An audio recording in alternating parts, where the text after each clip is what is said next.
ప్రతి ఒక్కరి లైఫ్లో రైట్ డెసిషన్ అనేది చాలా ఇంపార్టెంట్. ఎందుకంటే ఇంటర్ అయిపోయిన తర్వాత నెల రోజుల గ్యాప్ అనేది ఉంది. సో ఆ గ్యాప్లో నేను ఏదైనా పనికి వెళ్ళి 5,000 10,000 కానీ సంపాదించుకుందామా, లేదంటే ఎంసెట్కి బాగా ఇంటి దగ్గరే ప్రిపేర్ అవుదామా అని ఆలోచిస్తున్నప్పుడు, సో ఎక్కడ సంపాదించుకోనికి వెళ్తే కేవలం నాకు మిగిలేది 5,000 10,000 మాత్రమే. అదే ఎంసెట్కి వెళ్ళి బాగా ప్రిపేర్ అయ్యి మంచి కాలేజీలో సీట్ సంపాదిస్తే నా జీవితం అనేది చేంజ్ అవుతుందని ఒక్క ఆలోచనతో నేను ఆ రోజు పనికి వెళ్లకుండా ఎంసెట్ కోచింగ్కి వెళ్ళి బాగా చదువుకొని మంచి కాలేజీలో సీట్ అయితే సంపాదించుకున్నాను. సో అలానే అదే నేను ఆ రోజు 5,000 10,000 సంపాదించుకుందాం ఈ ఏం కోచింగ్లే అని అనుకున్నట్టయితే ఈరోజు నేను ఈ స్థాయిలో ఉండేవాడిని కాదు.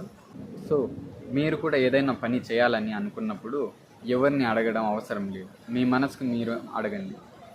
మీ మనసు ఏదైతే ఓకే నేను ఇది చేస్తే ముందుకు వస్తాను అని అనిపిస్తుందో ఖచ్చితంగా ఆ పని అయితే చేయండి. మీకు తొందరలోనే మంచి ఫలితాలు రాకపోయినా భవిష్యత్తులో అయినా మంచి ఫలితాలు వస్తాయి. నన్ను నమ్మండి.